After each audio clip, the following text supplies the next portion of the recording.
Welcome back to another episode of Speak Up, brought to you today by Televida, my favorite station. So today I'm going to get right into it. We have been talking about politics for a long time. And, part of the show was to bring together the understanding of how important it is for us to vote and to be a voice in our communities. So today, I was fortunate enough to get somebody that's been in the politics for a long time. He understands the workings, the ins and outs of not just local, but state and federal politics. And I think he is a great voice to talk about why we should go vote. What is the importance, and especially this year. So today in the studio, we have Terry Riley, none other, and we all know him in Kansas City. So I'm going to welcome Terry to our studio. Hey, Terry, thank you for coming. Hello, Kim. It's good being here with you today. Always fun. Always exciting being with you. Yeah. Well, you know what? It's always a joy to kick it with you, too. You and I have a lot of conversations, and I'm really wanting to jump into this because this season of the elections that are coming up in politics, I think unlike any other, and I'm going to say post Reconstruction and civil rights, I think this is a season that we really have to pay attention to going to the polls and voting. But before we get into that, I want people to know who you are and why I think you're an expert. Can you tell us a little bit about your political history? Just a tad bit of history. Years ago, I started out working with the city council. Then I ended up working for Mayor Cleaver back then when I got home from college. Emmanuel Cleaver, of course, everyone knows him, first African-American mayor of Kansas City, also currently the congressman and also my pastor. After that, when I was 25 years old, I thought I knew a little bit about politics. And I ran for school board, thanks to this guy named Ajama Webster. But we'll talk about that on another day. After that, 2 years later, I thought I knew a little bit more about politics, and I ran for state rep. Didn't get the Democratic nomination. I ran as an independent, and we won. I say we, it's because it wasn't just me, it was the community. Yeah. After that, after my second term, I thought I knew a little bit more. And I went back to where I always wanted to be, was the city council. Special election in 2000, Kelvin Simmons got elected, appointed to the Public Service Commission. So I finished this unexpired term of 3 years and then served 2 terms after that. So altogether about 11 years on the city council. Wow. And so been around the block in politics. Yeah. And so both locally and nationally. Yeah. So, one of the things that I always try to emphasize, especially in our community, is we get caught up in the commercialism of politics. Mm-hmm. So we watch all the ads that come on TV, and the more money that's spent, the more attention that it gets. Right. So our local politics don't get the exposure that they really should get, so that we understand how important it is for us to be at the polls, even more so than a federal election. Those are important, but the importance of having our mayor, our city council, our county executors, all of those are very essential to our everyday life. So right now, we are looking at some state and local politics that can really affect what happens to us over the next 4 years. Yeah, let's go straight to the county races.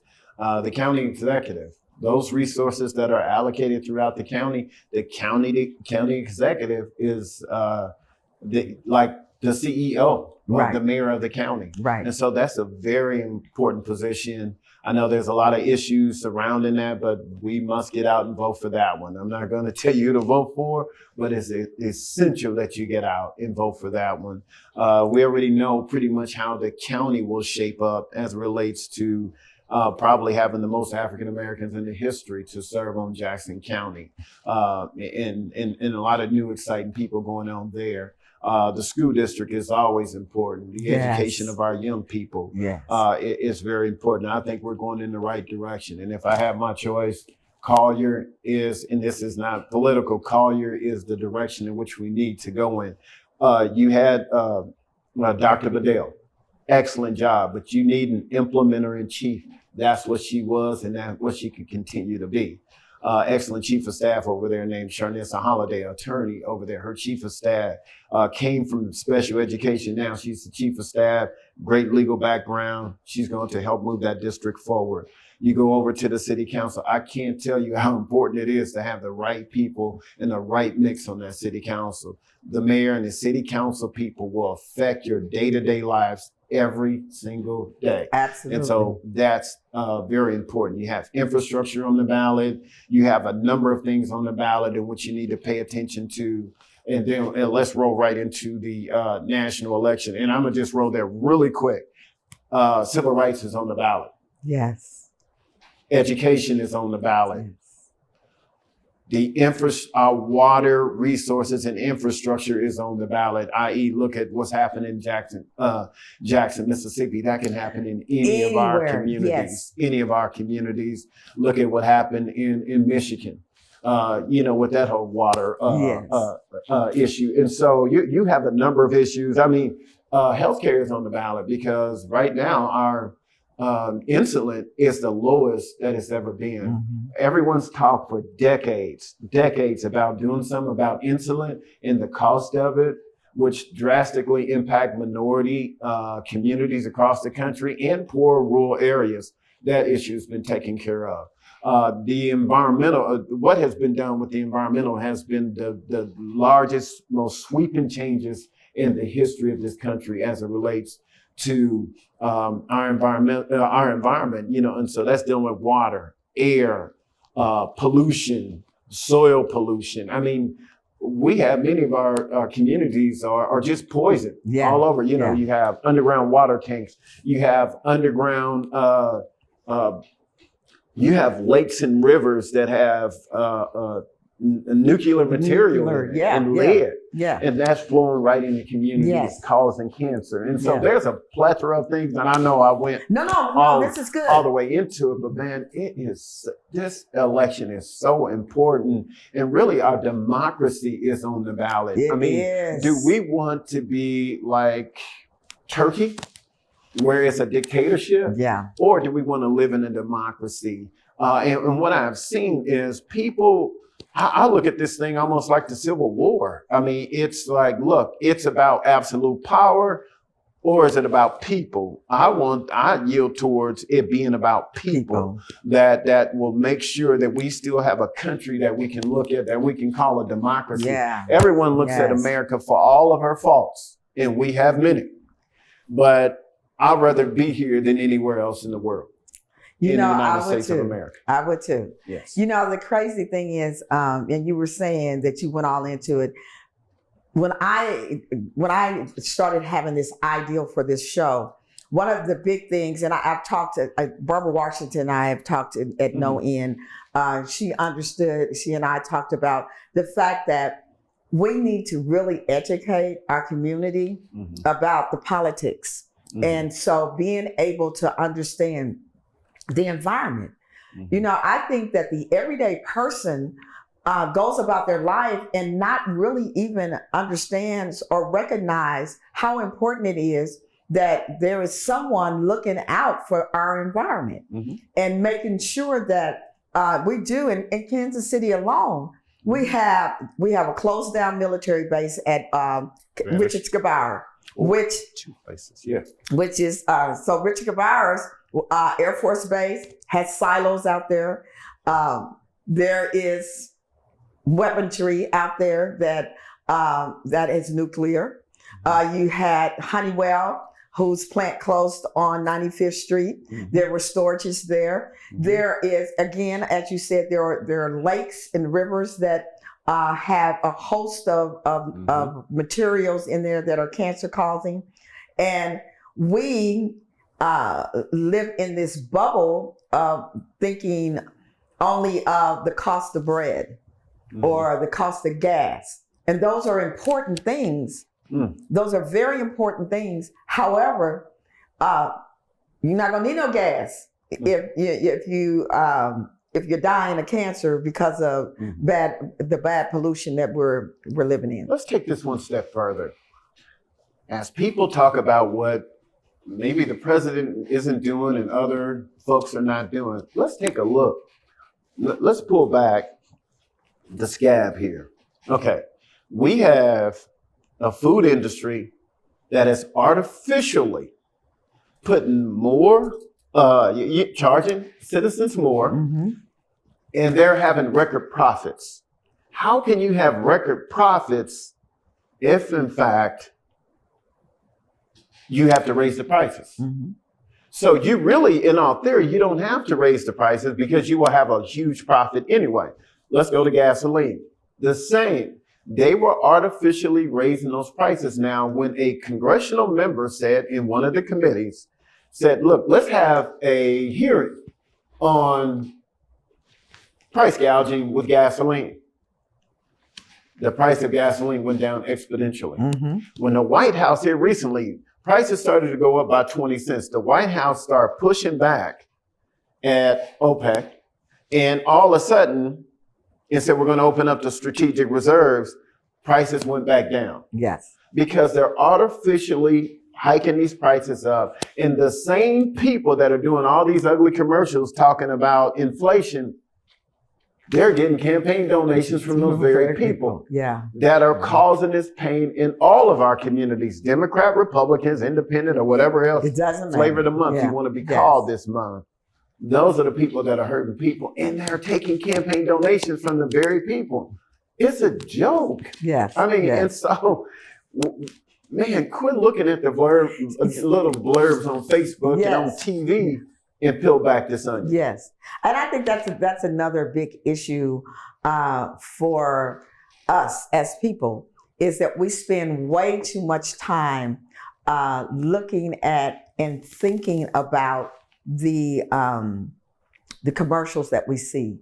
I mean, we really get deep down into what one candidate is saying about the other one, and now we even have the media saying fact find. Is this a fact or is this not a fact? Well, what may be a fact to you is not a fact to me. Even if you listen very closely to the fact, they're never a fact, they're a theory. And so theories are not facts. I want to dive a little bit deeper even. We talked about education, and for me, education, like you and I have had conversations about education. It is one of the most important factors in any parent's mind. Absolutely. And so I hear, and I always take ownership of my own mistakes, or even my own, anything I say. I said it, and I may be wrong, but forgive me.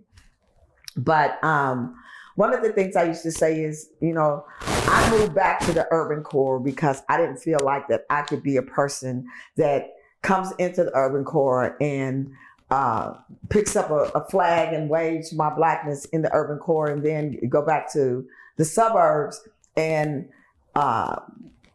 understand the plight of that person that's here.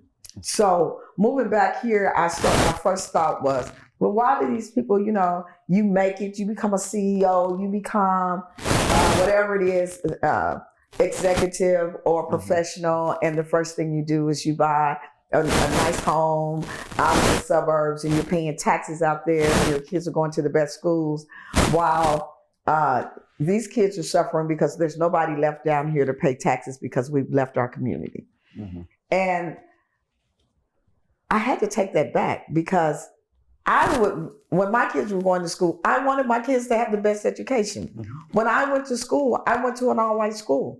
My mother made sure that each of us were in neighborhoods at the time that had the best curriculum. So it doesn't call for sellout. But what it does for me is, how do we get the people that live in these communities whose children are going to these schools to show up to the school board meetings, to show up and fight for the education that they want their kids to have? I've gone, when Dr. Bedell was here, I went to several school board meetings, and I have never once walked in there and saw more than 5 parents that were interested in their students, and only 2 were minority. I won't even say black, I'm gonna say minority. So The only time we show up is if there's a tragedy at one of the schools and the cameras are going to be out there and we're going to be out here and we're upset because a kid has gotten killed or something, which we should be. Mhm. But before that, why are we not demanding the education for our kids and then blaming it on our politicians when they don't get it? I know, I give you a lot. It's a very complex issue. How could I say this about education? It's extremely difficult. Like last week and the week before, these school closings, people are coming out in numbers. Mm-hmm. And I wonder how many of those people actually have kids in the district at the time. That was my thought. And when I was on the school board, until there was some controversial issue, parents didn't come out. That is an ongoing challenge from being on the school board 20-something years ago to now, getting parents out, getting them involved. And quite frankly, it is extremely difficult to be an advocate for your kid. It can get very convoluted. It can get very disheartening. And finding your way around a system. Okay. I mean, you can call the school district, I have an issue, and I want to try to get it taken care of. You have so many levels. Parents just throw their hands up and give up. Wow. A lot of them. And that can happen in a suburban district as well. Yes. Being able to advocate for your kid and knowing how to is two totally different things. A lot of parents want to be, but they're not very aware of how to. Maybe we should do classes. Hey man, how to be a good advocate for your kid. Yeah. And start early. Yeah.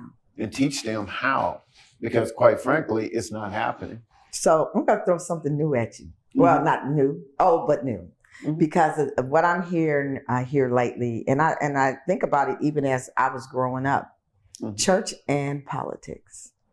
There was a time across America when in the Black community, the church was heavily involved in making sure that the community was informed about politics. Right. They were very active in putting out the information and providing the resources. And just what you were saying, how to resources. Where do you see us today? Man, with COVID, I mean, it has totally, I can see that big gap right now with COVID, with people being disconnected. And I was at church last Sunday and I was like, okay, church is getting back to where it needs to be. But it has created that big gap. Social media and in options. Social media and options. I didn't have an option when I was a kid. If I was going to church. Yeah. Kids nowadays have an option. Yeah. My kids get up in the morning. We getting dressed. I'm sleepy, so what? Let's move. Right. I don't care what you're thinking. Yeah. I mean, you're going to church. There's no ifs, ands, buts about it. But parents give kids, and they say, I don't want my kid to be raised like me. I want them to have more opportunities. If you want them to have more opportunities, you got to get them closer to the cross. So I'm not trying to be anybody's preacher. I just know what helped and sustained me and sustained me to this day. So not giving those options. Also, small things like a restaurant. I remember back in the day, Niecy's on Prospect. At any given time, you can come in there and it was 20 to 30 ministers in there from like a 6:30 a.m. until like 10, where you can go and have a conversation with ministers. I mean, man, if I had an opportunity to open a restaurant, I said, man, if I owned Soiree or if I had anything to do with it, I'd be like, hey, can we just open something up? Ministers, you get a 10% discount. Yeah. In the attempt to bring people back together to have that dialogue, because it was taken away, just over the years, all these African-American soul food restaurants started to close. Yeah. And it's, in some regards, I talked to some of my friends in the Latino community, they're saying that some of the things are still happening in their community, but they have a more robust, group of business owners, and they're actually handing it over to the next generation. Yes. And so that's what we need to do. Yeah. Learn from our partners out here that are dealing with a lot of the same issues we're doing. Yeah. So, yeah. So now I'm going to get into registration, because we have these big voter registration rallies, get out the vote. Right. We got T-shirts, we got buttons, we got all the things that would encourage someone to go to the polls. And then we have an election, and only 7% of our registered voters in the third and fifth district show up. What does that do to our community? Well, first of all, I think we need to do a better job of telling people why they need to vote. What has happened, and what are the issues, and why should I vote? Even when we're not on the ballot, we should be out there pushing. I know I used to do it. Even when I wasn't on the ballot, I'll send some messages out there. I'll do an ad. Hey, let's get out and vote. Yeah. I mean, in fact, right now, just say, hey, man, call 107.3, 103. I just called last week and I said, hey, can I get some people to do some ads to just say, hey, remember, get out and vote? They were like, that. See, those are some of the things we can do. Yeah. Hey, man, this is so-and-so. I'm not telling you who to vote for, but, civil rights is on the ballot. Healthcare, again, is on the ballot. Yeah. Crime is on the ballot. Our democracy is on the ballot. Don't forget to get out and vote. You know what? I want to go back to the civil rights part, because when the reversal of Roe versus Wade happened, and I am not a proponent of abortion. I'm not for it or against it. I think it's a choice. And God gave humans a choice. We have choices. And when man takes the choice that God gave me to make a decision and say that you're going to make my choice for me, you're out of line. But it makes me think about the 13th Amendment, which it's never been voted into law. It is not a law that all men are created equally, and that Black people can vote and have the rights as any other human being. Because at any given time, the right circumstance, and I won't say right, the wrong circumstance with people who still don't believe that Black people have a right in this country, could make it a law that we can't vote. Right, and with some of the different types of people that are running, that are open to changing our democracy. Yes. Because it's about absolute power. Yes. And let's go back to Roe v. Wade. Through Adam and Eve, we acquire sin and death. So therefore, God gave us this thing called a choice. A choice. Do good or do bad. Or do bad. And I look at that, and the other takeaway is, when you're taking things away, rights away, the next thing I look at is my right to vote, my right to advocate, my right to protest, my right to do so many other things. And that's what I see. Yes. Instantly, that's what I thought. And you and I have had a conversation about it. I saw those things being snatched away as well. Immediately. And so I'm not okay with that. Yeah. Because I see the next thing coming is me. Yeah. In our community. Yes. Yes. And so trying to get people to understand these are some of the reasons you want to go vote. And then also making sure that our re-entered citizens understand that if you have completed your sentence, if you are in the state of Missouri, I can't speak on Kansas, but in the state of Missouri, if you have completed your sentence and if you have no probation, you have a right to register to vote and go to the polls and vote. Mm-hmm. Don't let your past be your destination. Mm-hmm. And don't let it define who you are. Again, your voice is important in your community. I hear a lot of people who re-enter say, we don't have any rights, and we come back and we don't have, but you don't go vote. Mm-hmm. So that someone in council or on the mayor's seat or a senator, a state senator or a state rep can put in on a ballot or on a bill that housing, it becomes a option for you. Mm-hmm. Nobody can fight for you because you're not fighting for yourself. Absolutely. And so there's so many other intricate pieces to this.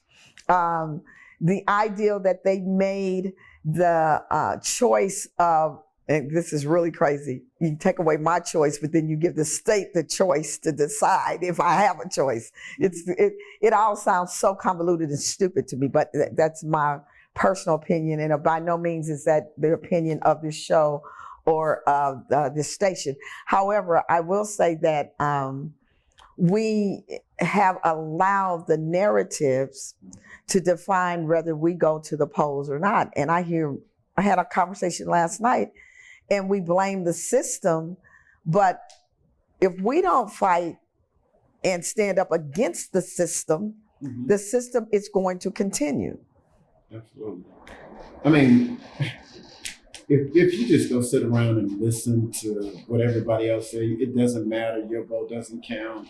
People re-entering, man, you should be excited about it. Yeah. If you can vote. Yeah. I mean, and you still have a voice, and then you can be out here as an advocate to these young folks. You don't want to do what I've done. Right. And really, man, if a person served their time, I'm good with it. Yeah.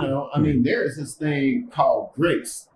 That Thank if you. God can give grace to somebody, or if God can forgive Moses, come on, man, what can he do with a sinner like me? Right. So, therefore, you're good. Your slate is clean. Yes. Yes. And so we should just, I would ask that all the people that have influence in to do anything, use this November to get 10 people.